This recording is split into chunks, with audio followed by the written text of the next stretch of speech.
Hello and welcome to Sakshi political spice. ఎన్నికల వాతావరణం తీవ్రంగా పుంజుకుంటోంది. ఇక బస్సు యాత్ర మొదలయ్యాక వైసీపీలో విపరీతమైన జోష్ ఇంకా కూడా పెరిగింది. మరోవైపు ప్రతిపక్షాలు మాత్రం వారి ధీమాలో వారు అందరం కలిసికట్టుగా వస్తున్నాం, ఎట్టి పరిస్థితుల్లో మేమే వస్తామని చెప్పి ప్రకటించుకుంటున్నాయి. మరి ఏం జరుగుతోంది ఏపీలో, నిజంగా అభివృద్ధి జరిగిందా, అనేక అంశాలపై మాట్లాడబోతున్నాం. మనతో పాటు వైసీపీ యువ నాయకులు శేఖర్ రెడ్డి గారు ప్రస్తుతం సాక్షి స్టూడియోస్లో ఉన్నారు. నమస్కారం అండి. నమస్తే మేడం, మీకు అలాగే సాక్షి ప్రేక్షకులందరికీ కూడా హృదయపూర్వక నమస్కారం. చాలా ఉత్సాహంగా కనిపిస్తున్నారు నిజంగానే. కానీ ప్రతిపక్షాలన్నీ కూడా కుమ్మక్కయ్యి ఈరోజు ఒక కాంగ్రెస్ పార్టీ కావచ్చు, అంటే లేని కాంగ్రెస్ పార్టీ పుట్టుకురావడం మొదలుకుని టీడీపీ, జనసేన అందరూ విపరీతమైన ప్రగల్భాలు పలుకుతున్నారు. లేని కాంగ్రెస్ పుట్టుకురావడం అనే కంటే కూడా లేని కాంగ్రెస్ని పుట్టించారు.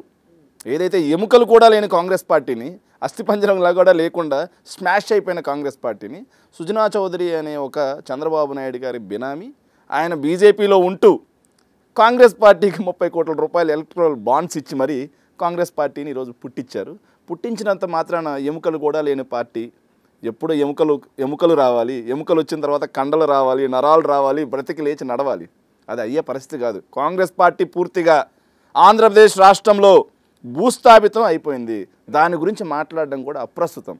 కాకపోతే నేను ఒక ప్రశ్న వేస్తున్నాను ప్రతిపక్షాలన్నింటిని కూడా. మీకు ప్రతిపక్షాలన్నిటికీ ప్రజలతో పొత్తు అక్కర్లేదా? మీకు కేవలం పార్టీలతోనే పొత్తు కావాలా? పార్టీలతో పొత్తుంటే ఎన్నికల్లో గెలవరు, ప్రజల మనసును గెలుచుకోరు. మీకు కావాల్సింది ప్రజలతో పొత్తుండాలి. చంద్రబాబు నాయుడు గారి నైజం నాకు అర్థం కాని విషయం ఏంటంటే, రాష్ట్రంలో చాలామంది ప్రజలు ఇదే ప్రశ్న వేధిస్తూ ఉంది. చంద్రబాబు నాయుడు గారు ఏదైతే 95లో ఎన్టీఆర్ గారికి వెన్నుపోటు ఇట్లా పొడిచి పార్టీని లాక్కున్న తర్వాత 99 ఎలక్షన్స్లో దేశవ్యాప్తంగా కూడా కార్గిల్ వార్ వచ్చింది. అప్పుడు కార్గిల్ వార్ ప్రభావంతో నేను అప్పుడు స్కూల్ లెవెల్లో ఉండుంటాను, ఐ హోప్ సో. ఆ స్కూల్ లెవెల్లో ఉన్నప్పుడు అందరూ కూడా అప్పుడు వాజ్పేయి బీజేపీ అని ఒక జాతీయతావాదం దేశవ్యాప్తంగా వచ్చింది. ఓకే, నేను ఇక్కడ రాష్ట్రంలో నేనేం చేయలేదు, ప్రజలందరూ కూడా నా మీద కోపంగా ఉన్నారు, ఎలా గెలవాలి అన్న ఒక ఉద్దేశంతో వాజ్పేయి గారి దగ్గరికి వెళ్ళి పొత్తు పెట్టుకున్నాను. గెలిచిన తర్వాత మళ్ళీ 2003, 2004 ఎలక్షన్స్కి ముందు వాళ్ళ పొలిట్ బ్యూరో ఒక తీర్మానం చేసింది. మోడీ వద్దు, మోడీపై తగ్గేదే లేదు, మోడీని బ్యాన్ చేయాల్సిందే అని చెప్పి. 2004 ఎలక్షన్స్లో ఓడిపోయిన తర్వాత ఓటమికి కారణాలేంటి? విచ్చలవిడి దోపిడీ, విపరీతమైన అవినీతి, రైతులను కాల్చి చంపడం, లాఠీలతో కొట్టడం, గుర్రాలతో తొక్కించటం, రైతులకి మీటర్లు పెట్టి రైతులను గాలికి వదిలేయటం, కేవలం కార్పొరేట్లకు కొమ్ముగాయటం. వీటి వల్ల రాష్ట్ర వ్యాప్తంగా ప్రజాగ్రహం. మీరు బాగా గమనించాల్సిన విషయం ఏంటంటే, నేను దాదాపుగా 2004 నుంచి ఎలక్షన్స్, చిన్నతనం నుంచి ఎలక్షన్స్ చూస్తున్నాను, పొలిటికల్ ఫ్యామిలీ కాబట్టి చూస్తున్నాను. సో ఎక్కడైనా గవర్నమెంట్ ఎప్పుడు మారుతుందంటే ఆగ్రహం ఉన్నప్పుడు మారదండి, అసహ్యం వేసినప్పుడు మాత్రమే గవర్నమెంట్ మారుతుంది. చంద్రబాబు నాయుడు గారి మీద 2004లో రాష్ట్ర ప్రజలకి, ఉమ్మడి రాష్ట్ర ప్రజలకి అసహ్యం వేస్తే చంద్రబాబు నాయుడు అంత దారుణంగా ఓడిపోయారు రాజశేఖర రెడ్డి గారి చేతిలో. ఓడిపోయిన తర్వాత సార్ నేను ఓడిపోవడానికి కారణం ఏంటని అతను విశ్లేషించుకోడు. మళ్ళీ మోడీ గారిని తిట్టారు, బీజేపీని తిట్టాడు. మరి వాళ్ళు అదే బీజేపీతో పొత్తు పెట్టుకోవడం అనేది అదే అండి, బీజేపీని తిట్టాడు, మోడీని తిట్టాడు. ఆ టైంలో కేసీఆర్ని తిట్టాడు. కానీ 2009 వచ్చేసరికి కేసీఆర్, లెఫ్ట్ పార్టీలు అన్నీ కలిపి మహాకూటమి అని చెప్పి వచ్చాడు. మళ్ళీ రాజశేఖర రెడ్డి గారి చేతిలో ఓడిపోయాడు. ఓడిపోయిన తర్వాత 2014 వచ్చింది. 14 వచ్చిన తర్వాత అతను ఎలా అంటే పొత్తులు అనేవి సిద్ధాంతపరంగా ఉండాలి, సిద్ధాంతరహితంగా. అసలు ఎలాంటి చంద్రబాబు నాయుడు గారి నైజమే అది, అందితే జుట్టు లేకపోతే కాళ్ళు. ఆయన నైజం మొదటి నుంచి ఉన్న నైజం. మళ్ళీ మోడీ గారికి దేశవ్యాప్తంగా పవనాలు రావడంతో మోడీతో దోస్తీ, మోడీ బాబు జోడీ అని చెప్పేసి దోస్తీ, విన్నింగ్ విక్టరీ సింబల్ అని చెప్పేసి వెళ్ళేసి రాష్ట్ర ప్రజలందరినీ రుణమాఫీ అన్నాడు, రైతు రుణమాఫీ అన్నాడు, డ్వాక్రా రుణమాఫీ అన్నాడు, చేనేత రుణమాఫీ అన్నాడు, ఇంటికొక ఉద్యోగం అన్నాడు. ఇలా 600కు పైగా దొంగ హామీలన్నీ ఇచ్చాడు. ఇచ్చేసి అధికారంలోకి వచ్చిన తర్వాత హామీల్లో 10% అన్న నెరవేర్చాడా? నో. బీజేపీ ఒళ్ళో కూర్చొని నవనిర్మాణ దీక్షలు అని చెప్పేసి ఒక ఈవెంట్లు చేసి కాంగ్రెస్ పార్టీని తిట్టాడు. సరే, ఆ స్టాండ్ మీదైనా ఉన్నాడా? 2018 వచ్చేసరికి మళ్ళీ కాంగ్రెస్ ఒళ్ళో కూర్చొని ధర్మ పోరాట దీక్షలు అని చెప్పి టీటీడీకి చెందిన సొమ్ములు మొత్తం వాడేసి చలిలో కూడా వేడి పుట్టించిన బాబు ప్రసంగం అని చెప్పి ఒక సెక్షన్ ఆఫ్ మీడియాలో ఆ టైంలో రాసిన వార్తలండి అవి. చూస్తే రాష్ట్ర ప్రజలు నవ్వుకున్నారు. ఏంటి చంద్రబాబు నాయుడు ఇంత దిగజారుడుతనమైన రాజకీయాలు, ఇంత దివాలాకోరతనం రాజకీయాలు ఎందుకు చేయాలి? సో ఆ స్టాండ్ మీదైనా ఉన్నాడా చివరికి? మళ్ళీ బీజేపీతో దోస్తీ. అడిగితే రాష్ట్ర ప్రయోజనాలు 2014 నుంచి 19 వరకు మీరు కలిసే ఉన్నారుగా. రాష్ట్రానికి ఏం చేశారు? రాష్ట్రానికి ఏం చేశారు? 14 నుంచి 19 వరకు మా పాలన ఇది, మేము చేసిన అభివృద్ధి ఇది, మేము కల్పించిన ఉపాధి ఇది. మరి ఏ ధీమాతో యుద్ధం అని చెప్పి ప్రకటిస్తున్నారు పవన్ కళ్యాణ్ గారు?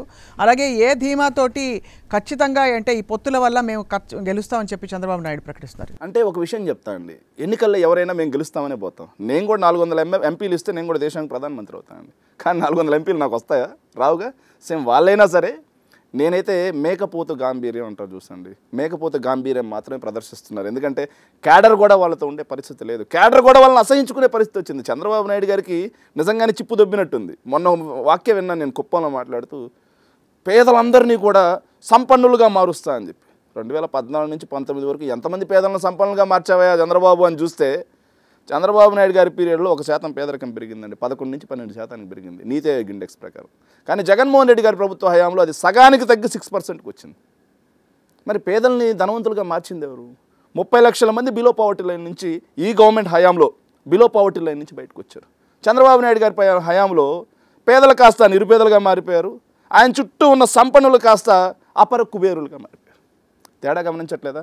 బాబు గారి మార్క్ జిమ్మిక్కు, బాబు గారి మార్క్ గారడీలు ఇవన్నీ, అంతేగాని ఏముండవు. ఇంకోటి, నిన్న బాబు గారు మాట్లాడుతుంటే నిజంగానే బాబు గారి పని అయిపోయింది, బాబు గారికి ఇంకా విశ్రాంతి అవసరం, బాబు గారు అర్జెంటుగా అల్జీమర్స్కి వైద్యం చేయించుకోవాలి, మందులు తెచ్చుకోవాలని అర్థమైంది. ఎందుకంటే పేదవాళ్ళని సంపన్నుగా మారుస్తా అనే టైంలో ఆయన మాట్లాడిన మాట ఏంటంటే, దానికోసం నా బ్రెయిన్ మొత్తం వాడుతా, నా బ్రెయిన్ని షార్ప్ చేసుకుంటా, షార్ప్ చేసుకోవడమే కాకుండా అవసరమైతే ఆర్టిఫిషియల్ ఇంటెలిజెన్స్ని వాడి నా మేధోశక్తిని పెంచుకొని మిమ్మల్ని సంపన్నులుగా మారుస్తా అంట. ఎవరు చెప్తున్నావు బాబు ఈ డబ్బా కవర్లు? ఎవరు నమ్మాలి? ఏం మాట్లాడుతున్నారు? మనం మాట్లాడే మాటలో వాస్తవికత ఉందా? జగన్మోహన్ రెడ్డి గారు ఏమో ఒక పక్క నేను నాడు ద్వారా స్కూల్స్ మార్చా, డిజిటల్ విద్య తెచ్చా, ఐబీ సిలబస్ తెచ్చా, హాస్పిటల్స్ విలేజ్ క్లినిక్స్ ఇచ్చాను, అదేవిధంగా సచివాలయాలు కట్టాను, రైతు భరోసా కేంద్రాలు కట్టాను, 4 పోర్టులు కడుతున్నాను, 10 ఫిషింగ్ హార్బర్లు కడుతున్నాను, ఇవి కాకుండా ఎయిర్పోర్ట్ భోగాపురం ఎయిర్పోర్ట్ కడుతున్నాను, జాతీయ రహదారులు నిర్మిస్తున్నాం. ఇవి కాకుండా చూసుకుంటే 2,30,000 మందికి మేము ఎంప్లాయబిలిటీ ఇచ్చాం, 10 లక్షల మందికి ప్రైవేట్ రంగంలో ఉద్యోగాలు ఇచ్చాం, 4,80,000 మందికి కాంట్రాక్ట్ అవుట్సోర్సింగ్లు ఇచ్చాం మేము. ఇలా చెప్పుకుంటూ జగన్మోహన్ రెడ్డి గారు చేసింది చెప్పుకుంటూ పోతుంటే, చంద్రబాబు నాయుడు గారు మాత్రం నాకు అధికారం ఇస్తే సరసమైన ధరకే నాణ్యమైన మద్యం ఇస్తా, ఇంటింటికి డోర్ డెలివరీ ఇస్తా. ఏంటండి ఇది? రాష్ట్ర ప్రజలకు కావాల్సింది విద్య, వైద్యం, కూడు గూడు, ఇవి కావాలా? నాణ్యమైన మద్యం కావాలి వాళ్ళకి. అస్సలు అభివృద్ధి జరగలేదనే ఒక నినాదంతో, డెవలప్మెంటే లేదు అనే ఒక స్లోగన్తో ప్రతిపక్షాలు ముందరికెళ్తున్నాయి. వాళ్ళకి ఏం చెప్పదలుచుకున్నారు? షూర్ మేడం, ఏంటంటే ప్రతిపక్షాలకి కళ్ళుంటే నేను చెప్పే మాటలు చూడండి, నేను చూపించే ఆధారాలు చూడండి, చెవులుంటే వాటిని వినండి. ఇవి తప్పు అని ఏ ఒక్కరు మాట్లాడినా సరే చర్చకు నేను సిద్ధమే, బహిరంగ చర్చకు సిద్ధం. తెలుగుదేశం పార్టీ నుంచి చంద్రబాబు నాయుడు వచ్చినా, లోకేష్ వచ్చినా, ఎవరు వచ్చినా సరే నేను బహిరంగ చర్చకు సిద్ధం. మరి అభివృద్ధి అనేది లేకపోతే రాష్ట్రంలో 50% గ్రోత్ రేట్ గడిచిన 5 సంవత్సరాల్లో, నేను చెప్పింది కాదు ఇది. Per capital income Chandrababu Naidu గారి పీరియడ్ కంటే మన పీరియడ్లో చంద్రబాబు నాయుడు దిగిపోయేటానికి 1,54,000 రూపాయలు ఉండేది పర్ క్యాపిటల్ ఇన్కమ్. అది 2,20,000 రూపాయలకి పర్ క్యాపిటల్ ఇన్కమ్ పెరిగింది. జిఎస్డిపి ఈ సంవత్సరం 13% వృద్ధి రేట్లో ఉన్నాం మనం. మరి గ్రోత్ పెరిగితే రాష్ట్రం అభివృద్ధి చెందినట్టు కాదా? ఎస్, కేంద్ర ప్రభుత్వం ఇచ్చిన గణాంకాలు. నెక్స్ట్ ఇంకోటండి, పీరియాడిక్ లేబర్ సర్వే అని చెప్పి ఒక సర్వే చేశారు. ఈ సర్వే ఎవరు ఇస్తారంటే కేంద్ర మానవ వనరుల శాఖ అని చెప్పి ఒకటి ఉంటుంది, హ్యూమన్ రిసోర్సెస్ డిపార్ట్మెంట్, వాళ్ళు చేసినటువంటి దీంట్లో రాష్ట్రం వీళ్ళు చెప్పే మాట ఏంటంటే నిరుద్యోగమయం అయిపోయింది, రాష్ట్రంలో ఉద్యోగాలే లేవని చెప్పి మాట్లాడతారు. 4.1% మాత్రమే రాష్ట్రంలో నిరుద్యోగ రేటు. ఏదైతే దక్షిణాది రాష్ట్రాలన్నింటిలో కంటే కూడా నిరుద్యోగ రేట్లో మనం తక్కువ ఉన్నాం. ఉద్యోగాల కల్పనలో మన రాష్ట్రం ఏ ప్లేస్లో ఉందిరా అంటే employability, India skill report latest 2024 3వ స్థానమా కాదు, ఇందులో 3వ స్థానంలో మనం ఉన్నామండి. 72.38% దేశవ్యాప్తంగా ఉద్యోగాల కల్పనలో 3వ స్థానంలో మనం ఉన్నాం. మరి కళ్ళు కనిపించట్లేదా? చెవులు వినిపించట్లేదా? నేను సీరియస్గా పరీక్షిస్తున్నానండి. తెలంగాణ మనకంటే కూడా తెలంగాణ 6వ స్థానంలో ఉందండి. తెలంగాణ గురించి చాలా ఎక్కువ జరిగిపోయింది ఇక్కడ డెవలప్మెంట్ అని ఒక ఉదాహరణగా చెప్పుకుంటూ ఉంటారు కాబట్టి ఇన్ కంపారిజన్ మీరు చెప్పడం ఆంధ్రప్రదేశ్ పైన ఉంది. తెలంగాణ 6వ స్థానంలో ఉంటే ఆంధ్రప్రదేశ్ 3వ స్థానంలో ఉంది. తెలంగాణకి హైదరాబాద్ లాంటి పెద్ద మహానగరం ఉంది, కానీ ఆంధ్రప్రదేశ్కి లేకపోయినా సరే రాష్ట్ర వ్యాప్తంగా జగన్మోహన్ రెడ్డి గారు చెప్పినట్టుగా వికేంద్రీకరణ, అభివృద్ధి వికేంద్రీకరణ, పరిపాలన వికేంద్రీకరణ, ఇచ్చాపురం నుంచి తీసుకుంటే కుప్పం వరకు ప్రతి చోట కూడా ప్రతి పార్లమెంట్ కాన్స్టిట్యున్సీలో ఒక ఇండస్ట్రీ రావడం జరిగింది. ఇంకా ఇంకోటి మాట్లాడతాం, ఇంకోటి అభివృద్ధి అనే దానికి ఇంకొక కులమానం ఉంటుందండి. ఏంటంటే ఎక్స్పోర్ట్స్. స్టేట్ నుంచి ఎక్స్పోర్ట్స్ పెరిగితే ఆ స్టేట్ అభివృద్ధి చెందుతున్నట్టు. ఎక్స్పోర్ట్స్ పెరగడం ద్వారా మనకి జిఎస్డిపి రేట్ వస్తుంది, ఆ స్టేట్ డెవలప్ అవుతుందని లెక్క. చంద్రబాబు నాయుడు నేను మొత్తం సింగపూర్ చేసిన, లండన్ చేసేసిన, అమెరికా చేసిన, జపాన్ చేసేసిన అని మాట్లాడతాడు. సరే ఏంట్రా చంద్రబాబు నాయుడు గారు చేసింది అని చెప్పేసి చూస్తే మినిస్ట్రీ ఆఫ్ కామర్స్ వాళ్ళు ఇచ్చిన నివేదికని, సెంట్రల్ గవర్నమెంట్ వాళ్ళు ఇచ్చిన ministry of commerce, industries and commerce వాళ్ళు ఇచ్చింది. దాంట్లో చంద్రబాబు నాయుడు గారి పీరియడ్లో ఆయన ఎక్కే టయానికి 2015-16 ఆ టైంలో రాష్ట్రం వచ్చేసి ఏదైతే ఎక్స్పోర్ట్స్లో రాష్ట్ర వాటా 4.33% ఉండేది. చంద్రబాబు నాయుడు దిగిపోయడానికి 3.83% అండి. అంటే చంద్రబాబు నాయుడు దిగిపోయడానికి రాష్ట్రంలో ఎగుమతులు కూడా తగ్గిపోయాయి. కానీ జగన్మోహన్ రెడ్డి గారు వచ్చిన తర్వాత అది మళ్ళీ 4.73%కి పెరిగింది. ఎస్ నేను అదే మాట్లాడుతాను. ఒక్క కియా మోటార్స్ తెచ్చానని చెప్పి మాట్లాడుతున్నారు. కానీ జగన్మోహన్ రెడ్డి గారు అధికారంలోకి వచ్చాక ఒక్క ఎలక్ట్రానిక్ మ్యానుఫ్యాక్చరింగ్ రంగంలోనే మీరు శ్రీ సిటీ తీసుకోండి. శ్రీ సిటీలో బ్లూ స్టార్ ఎవరు తెచ్చారు, యాంబర్ ఎవరు తెచ్చారు, డైకిన్ ఎవరు తెచ్చారు, పానాసోనిక్ ఎవరు తెచ్చారు, ఈప్యాక్ ఎవరు తెచ్చారు, హ్యావెల్స్ ఎవరు తెచ్చారు.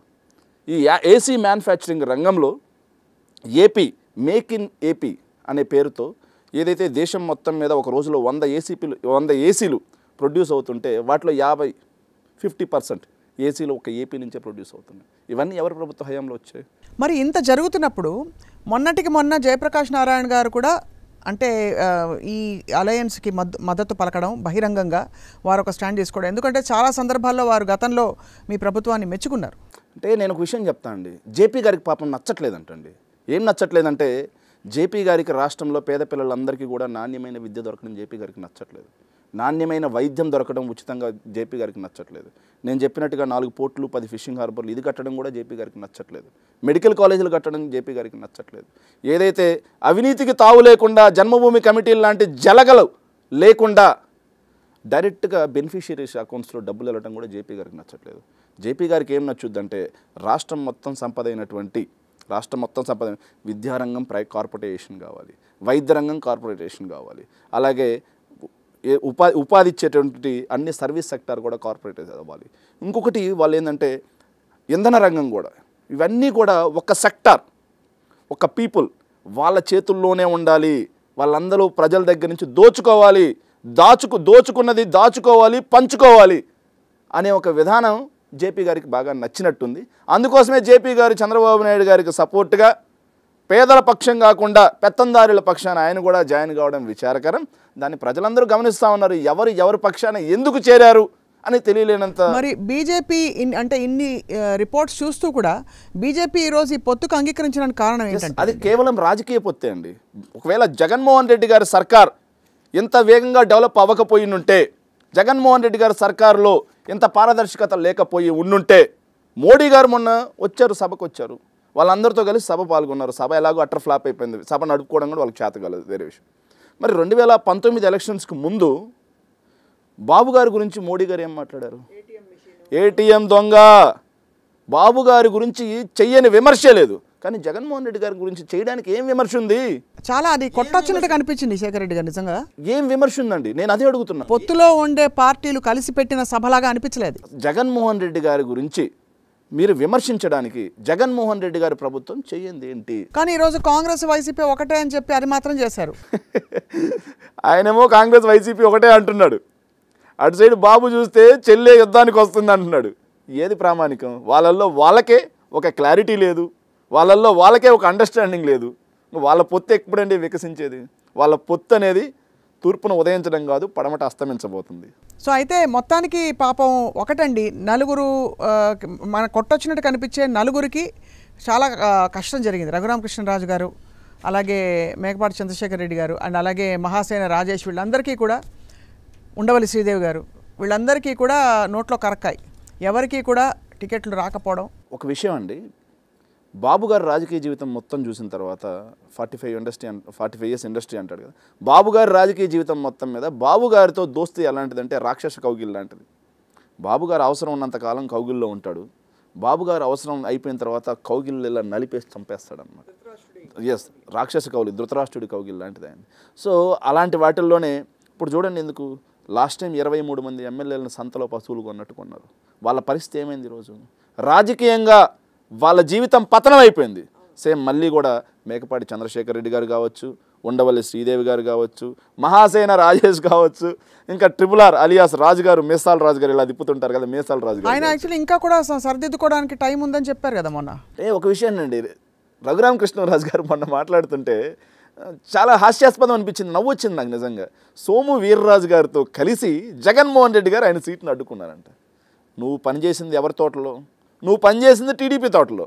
నీ కూలీ ఇవ్వాల్సింది ఎవరు? చంద్రబాబు నాయుడు కూలీ ఇవ్వాలి. కానీ నువ్వు కూలీ ఎవరిని ఎక్స్పెక్ట్ చేస్తున్నావు? బీజేపీ దగ్గర కూలీ ఎక్స్పెక్ట్ చేస్తున్నావు. సరే, బీజేపీ కూలీ ఎక్స్పెక్ట్ చేసినాడు, చంద్రబాబు కూలీ లేదు. బీజేపీ అన్న పొత్తులో ఉంది కదా, బీజేపీ కూలీ ఇస్తుందంటే బీజేపీ కూలీ ఇవ్వలేదు. దత్తపుత్రుడు అన్నా ఇస్తాడంటే దత్తపుత్రుడు ఇవ్వలేదు.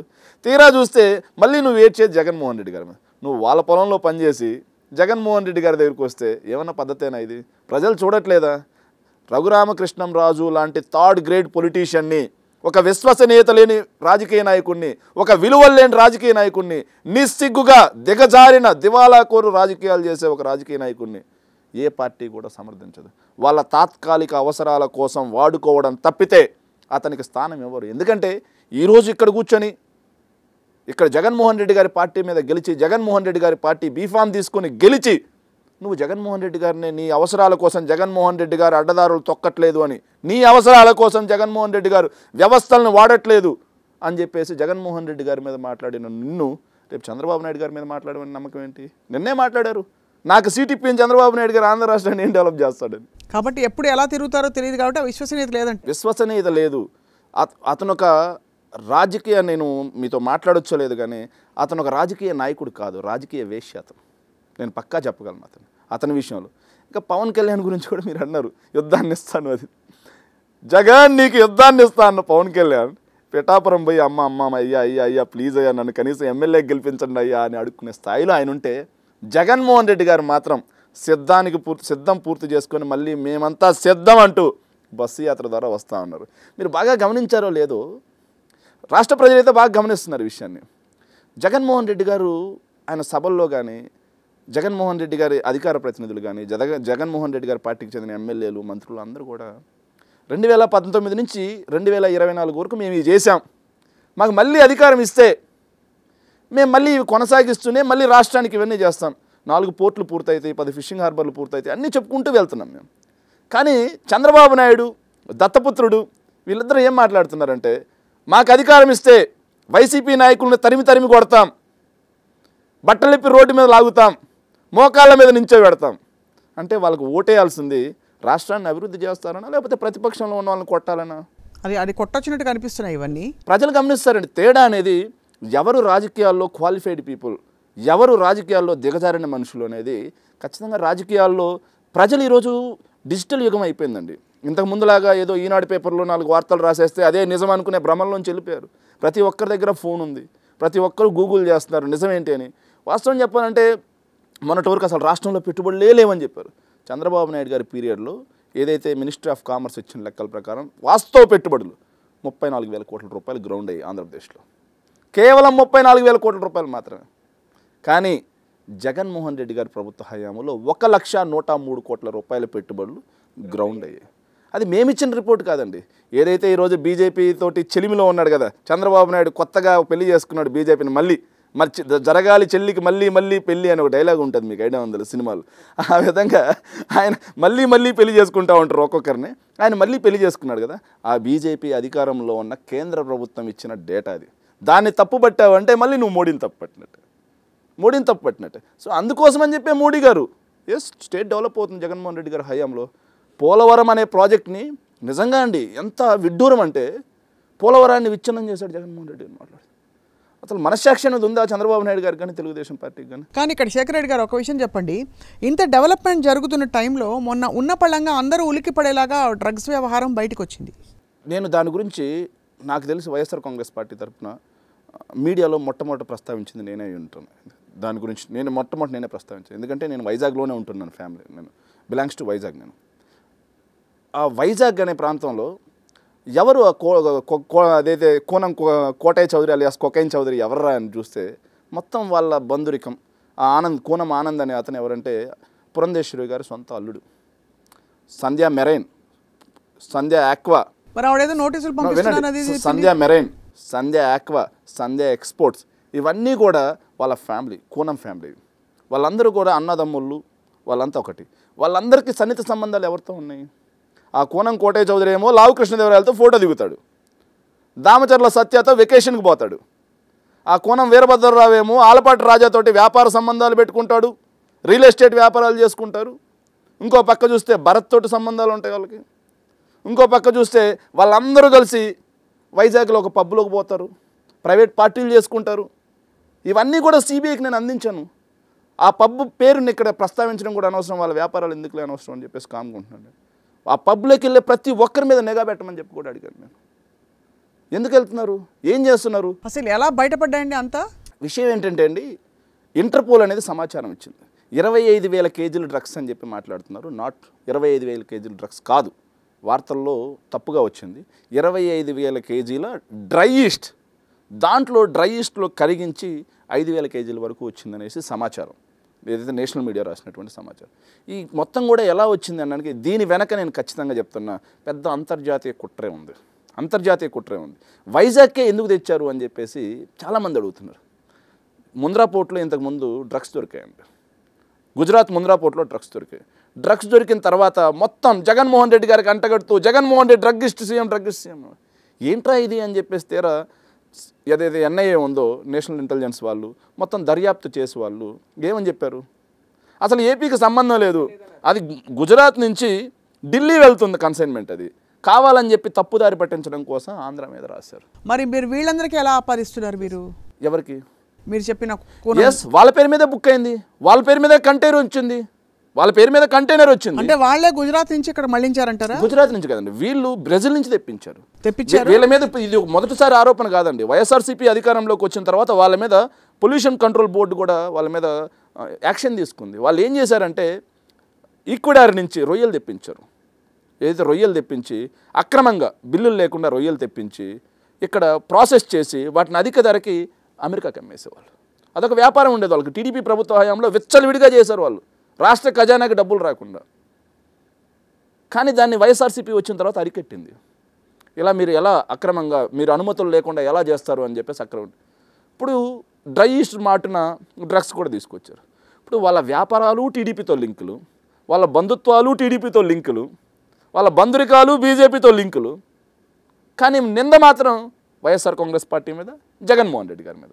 మీరు బాగా గమనించండి, 2011లో ఏదైతే 2009లో రాజశేఖర రెడ్డి గారు మరణించిన తర్వాత జగన్మోహన్ రెడ్డి గారు ఓదార్పు యాత్ర చేసినప్పటి నుంచి ప్రపంచంలో ఎక్కడ ఏం జరిగినా సరే తెలుగుదేశం పార్టీ వేళ్ళు, ఒక సెక్షన్ ఆఫ్ మీడియా వేళ్ళు, దారిని పోయే ప్రతి దరిద్రపు వెధ ఆ సెక్షన్ ఆఫ్ మీడియాలో కూర్చుంటాడండి, విశ్లేషకుడు రూపంలో కోటేసుకొని ఇలా కూర్చుంటాడు. కూర్చొని జగన్మోహన్ రెడ్డి గారి గురించి అసలు వాడి స్థాయి ఏంటో తెలియదు, వాడి స్థాయి ఏంటో తెలియదు. ప్రపంచంలో ఎక్కడ ఏమైనా జరగనండి, పనామాలో పేపర్లు దొరికితే జగన్మోహన్ రెడ్డి గారు, జగన్మోహన్ రెడ్డి గారు అంటారు. సో అయితే మొత్తం మీద అంటే మీరు అనేది ఈసారి చాలా ధీమాగా కనిపిస్తున్నారు శేఖర్ రెడ్డి గారు. కానీ ఫైనలీ ఈ స్టార్ కంటెస్ట్ చేసేవాళ్ళు, ఈ స్టార్స్ గురించి మీ విశ్లేషణ ఏమిటి? పవన్ కళ్యాణ్ గారు పిఠాపురంలో గెలుస్తున్నారా? లోకేష్ గారి పరిస్థితి ఏమిటి? చంద్రబాబు నాయుడు గారు కుప్పంలో గెలుస్తున్నారా, పోటీ చేస్తున్నారా? ఏం జరుగుతోంది? తెలుగుదేశం పార్టీ దౌర్భాగ్యం ఏంటంటే పాపం తెలుగుదేశం పార్టీ పునాదులు బీసీ మీద ఉన్నాయి. బీసీ క్యాస్ట్ అనేది లేకపోతే తెలుగుదేశం పార్టీ అనేది లేదు. బీసీ క్యాస్టే తెలుగుదేశం పార్టీని మొదటి నుంచి మోసింది. Main vote bank BC vote బ్యాంకే ఉండేది. కానీ 2019లో ఆ BC vote bank Chandrababu Naidu గారి నైజాన్ని మొదటి నుంచి చూసి ఆయన చేసిన వంచనకు గురై, ఆయన చేసిన మోసాల పాలై వాళ్ళకి విసుగొచ్చి చంద్రబాబు నాయుడు గారిని వదిలేశారు. వదిలేసిన తర్వాత మళ్ళీ జగన్మోహన్ రెడ్డి గారు వాళ్ళని హక్కును చేర్చుకొని వాళ్ళకి అందలం ఇవ్వడం జరిగింది. బీసీలకి రాజ్యాధికారం ఇవ్వడమే కాకుండా డీబీటీ, నాన్ డీబీటీ ద్వారా 1,70,000 కోట్ల రూపాయలు ఇవ్వటం, అన్ని చోట్ల 50%కి పైగా కార్పొరేషన్ చైర్మన్లు కావచ్చు, జెడ్పీ చైర్మన్లు కావచ్చు, మున్సిపల్ చైర్మన్లు కావచ్చు, మేయర్లు కావచ్చు, కార్పొరేషన్ డైరెక్టర్లు కూడా కావచ్చు, వీటన్నిటిలో కూడా 50% వాళ్ళకి కేటాయించడం జరిగింది. కేటాయించి వాళ్ళకి న్యాయం చేస్తుండడం, 1,70,000 కోట్ల రూపాయలు కేవలం బీసీల కోసం కేటాయించడం, ఇవన్నీ కూడా బీసీలు గమనించారు. బెనిఫిషరీస్ బీసీలు వాళ్ళందరూ చూసి ఇప్పుడు మోసగాడు బాబు కావాలనుకుంటారా? లేకపోతే అన్నం పెట్టే జగన్మోహన్ రెడ్డి గారు కావాలనుకుంటారా? ఖచ్చితంగా బీసీలే కాకుండా బడుగు బలహీన వర్గాలు అందరూ కూడా జగన్మోహన్ రెడ్డి గారే కావాలనుకుంటున్నారు. చంద్రబాబు దౌర్భాగ్యం ఏంటంటే మొదటి నుంచి చంద్రబాబు నాయుడిని కాపాడిన బీసీలు ఎవరైతే ఉన్నారో మీరు బాగా గమనించారో లేదు, కుప్పంలో బీసీ చేతిలో ఓటమికి చంద్రబాబు నాయుడు సిద్ధంగా ఉన్నాడు. మంగళగిరిలో ఒక బీసీ మహిళ చేతిలో ఓటమికి లోకేష్ సిద్ధంగా ఉన్నాడు. హిందూపూర్లో కూడా ఒక బీసీ మహిళ చేతిలో ఓడిపోవడానికి బాలకృష్ణ సిద్ధంగా ఉన్నాడు. ఇక్కడ మీరు ఎంత దౌర్భాగ్యం అంటే పవన్ కళ్యాణ్ గారికి ఓటమి భయం ఎంతలా పట్టుకుంది, వంగగీత గారు రావాలని ఎంతలా పట్టుకుంది అనడానికి ఉదాహరణ మీరు పవన్ కళ్యాణ్ గారి గురించి నేను ఇదే మాట్లాడుతున్నాను, చాలా చోట్ల కూడా నేను అదే చెప్తున్నాను. పవన్ కళ్యాణ్ గారికి ఒక సెక్షన్ ఆఫ్ మీడియా అనవసరంగా అటెన్షన్ ఇస్తుంది. ఎందుకంటే పవన్ కళ్యాణ్ గారు ఎన్ని సీట్లలో పోటీ చేయాలి, ఎక్కడెక్కడ పోటీ చేయాలని ఒక జాతీయ పార్టీ నిర్ణయించాలి. పవన్ కళ్యాణ్ ఎక్కడి నుంచి ప్రచారం చేయాలి, ఎంతవరకు ప్రచారం చేయాలి, ఎన్ని రోజులు ప్రచారం చేయాలి అని ఒక కాల్ షీట్స్ ఇవ్వాల్సింది ఇంకో ప్రాంతీయ పార్టీ. సో అతని గురించి మనం మాట్లాడడం ఏంటి? అతనే ఒప్పుకుంటున్నాడు, నేను కాకినాడలో పోటీ చేయాలో లేకపోతే పిఠాపురంలో పోటీ చేయాలనేది అమిత్ షా గారు చెప్తారు. ఎప్పటి నుంచి ప్రచారం చేయాలి రూట్ మ్యాప్ చంద్రబాబు నాయుడు ఇస్తాడు. నువ్వు ఎక్కడ నాయకుడివి? నీకు స్టాండ్ ఏంటి? 15 సంవత్సరాలైంది రాజకీయాల్లోకి వచ్చి. రాజశేఖర రెడ్డి గారు ముఖ్యమంత్రిగా ఉన్నప్పుడు రాజకీయాల్లోకి వచ్చాడు. ఈ రోజుకి పంచాయతీ బోర్డు ప్రెసిడెంట్గా గెలిచాడా? 10 సంవత్సరాలైంది పార్టీ పెట్టి. ఈ రోజుకి ఏ ఊర్లో అయినా కూర్చోడానికి 4 బూత్ ఏజెంట్లు ఉన్నారు? పార్టీని సంస్థాగతంగా నువ్వు నిర్మించుకోగలిగావా? నిర్మించుకోకపోగా నువ్వు మళ్ళీ జన సైనిక్స్ మీద మాట్లాడతావు. పాపం వాళ్ళేమో ఇల్లు ఒళ్ళు గుల్ల చేసుకొని పవన్ సీఎం అంటూ తిరుగుతూ ఉంటారు. పాపం వాళ్ళేమో వాళ్ళందరినీ నట్టేట ముంచుతున్నాడు పవన్ కళ్యాణ్ గారు. సో పవన్ కళ్యాణ్ గారు పార్టీ పెట్టింది దేనికంటే నా విశ్లేషణ ప్రకారం 100% రాష్ట్ర ప్రజలందరూ కూడా ఇదే అనుకున్నారు. కానీ మాట వస్తే ఆయన వ్యక్తిగత జీవితాన్ని మీరు ఎందుకు మాట్లాడుతుంటారు? ఇప్పుడు రాజకీయాల్లోకి వచ్చిన తర్వాత వ్యక్తిగత జీవితం ఏముండదండి, గుర్తుపెట్టుకోండి. అతని వ్యక్తిగత జీవితం అంటే అతను ఫస్ట్ నందిని గారిని పెళ్లి చేసుకున్నాడు. నందిని గారిని పెళ్లి చేసుకున్న తర్వాత చట్టబద్ధంగా నందిని గారికి విడాకులు ఇచ్చిన తర్వాత నువ్వు రేణుదేశాయ్ గారితో పెళ్లి చేసుకుంటే దాన్ని ఎవరు క్వశ్చన్ చేయరు. కానీ నందిని గారికి విడాకులు ఇవ్వకుండానే రేణుదేశాయ్తో అఖీరా ఆనంద్ని గంటావు. నువ్వు రేణుదేశాయ్తో అఖీరా ఆనంద్ని గంటావు. మరి చట్టబద్ధమా? చట్టబద్ధమా ఇది? ఒక ఆడపిల్లని ఎంత మానసిక క్షోభకు గురి చేసినట్టు నువ్వు. రేణుదేశాయ్తో పెళ్లిలో ఉండగా విడాకులు ఇవ్వకుండానే ఇప్పుడు కొత్తగా అన్నా లెజినవ్ అని చెప్పేసి రష్యా ఆమెతోటి నువ్వు రిలేషన్లో ఉండి బిడ్డను కంటావు. నువ్వు హిందూ వివాహ వ్యవస్థ మీద నీకున్న గౌరవం ఏ పాటిది? సో అందుకని మీ అభ్యంతరం చట్ట ప్రకారంగా చట్టబద్ధంగా జరగకపోవడం 100%. నేనేమంటా అంటే ఒక స్త్రీతో ఒక కుటుంబాన్ని నడపలేని నువ్వు, ఒక స్టాండ్ లేని నువ్వు, ఒక సిద్ధాంతం లేని నువ్వు ఎలా రాష్ట్రానికి ముఖ్యమంత్రి అవుతా అంటావు? నువ్వు ఎలా ఎమ్మెల్యే అవుతా అంటావు? ఒకవేళ ఆ ప్రజలు చేస్తే నువ్వు ప్రజలకు ఏం ఉద్ధరిస్తావు అనేది మా ప్రశ్న అండి. సో రేపటి రోజున ఆయన గెలిస్తే ఏమని అన్వయించుకుంటారు మీరు? మీకు విషయం చెప్తా చూడండి. పవన్ కళ్యాణ్ గారు అసెంబ్లీ గేటు తాకడం అసాధ్యం. పవన్ కళ్యాణ్ గారిని వంగ గీత గారు చిత్తుగా ఓడిస్తారు అనేది సుస్పష్టం. అందులో ఎలాంటి సందేహమే లేదు. చూస్తూ ఉండండి. పవన్ కళ్యాణ్ గారికి నేను మీ సందర్భంగా సాక్షి టీవీ ద్వారా అందరికీ జన సైనిక్స్ అందరికీ కూడా ఒక హామీ ఇస్తున్నానండి. నేను ఏంటంటే పవన్ కళ్యాణ్ గారు సినిమాలు చేయట్లేదు అని చెప్పేసి సైనిక్స్ అందరూ కూడా, తుంటర్ సైనిక్స్ కొంతమంది ఉన్నారు, వాళ్ళందరూ కూడా చాలా బాధపడిపోతూ ఉన్నారు. పాపం వాళ్ళు రీమిక్స్ సినిమాలన్నీ చేస్తూ ఉంటాడు. పాపం ఆయన చేయట్లేదని బాధపడుతున్నారు. 2024 ఎన్నికల తర్వాత పవన్ కళ్యాణ్ గారిని రాజకీయాల నుంచి తరిమి కొట్టి పూర్తిగా సినిమా రంగానికి పరిమితం చేస్తాం. పవన్ కళ్యాణ్ గారి చేత సంవత్సరానికి 4-5 సినిమాలు తీయించుకోండి. సినిమాల్లో కూడా మీరు ఆయనకి రాజకీయ సినిమాలు తీయించుకొని సీఎం యాక్టింగ్ చేయించుకొని మీరంతా కూడా థియేటర్లో కూర్చొని పవన్ సీఎం అంటూ ఇలా తిరుగుతూ ఉండండి అని చెప్పేసి వాళ్ళందరికీ మీ ద్వారా సలహా ఇస్తున్నానండి. రైట్. శేఖర్ రెడ్డి గారు అయితే మంచి ఉత్సాహంగా జోష్ మీద ఉన్నారు. ఈ బస్సు యాత్ర కూడా అదే విధంగా మొదలైంది. వేచి చూద్దాం రాజకీయ పరిణామాలకి. మీకు ఒక విషయం చెప్తా అండి. ప్రొద్దుటూరులో మొదలైన బస్సు యాత్ర ఇచ్చాపురం వచ్చేసరికి వైనాట్ 175 అని జగన్మోహన్ రెడ్డి గారి నోటి నుంచి ఎందుకు వచ్చింది అనే సందేహాలు ఉంటాయి చూసినా కొంతమందికి. అవి మొత్తం కూడా ఫటాపంచలైపోతాయి. రాష్ట్రం మొత్తం కూడా 175కు 175 ఎమ్మెల్యే స్థానాలు, 25కి 25 ఎంపీ స్థానాలు క్లీన్ స్వీప్ కొట్టి చంద్రబాబు నాయుడిని, పవన్ కళ్యాణ్ని, లోకేష్ని రాజకీయాల నుంచి వాళ్ళకి విముక్తి కలిగించడానికి రాష్ట్ర ప్రజలందరూ కూడా సిద్ధంగా ఉన్నారు. టీడీపీ తెలుగుదేశం పార్టీ లేని తెలంగాణ ఎంత హాయిగా ఉందో, తెలుగుదేశం పార్టీ లేని ఆంధ్రప్రదేశ్ కూడా 2024 తర్వాత అంత హాయిగా పరిశుభ్రంగా ఉండబోతుందండి. రైట్. శేఖర్ రెడ్డి గారు ధన్యవాదాలు మీ విశ్లేషణ అందించేందుకు. ఇది ఇవాల్టి political spice. Thank you all for watching.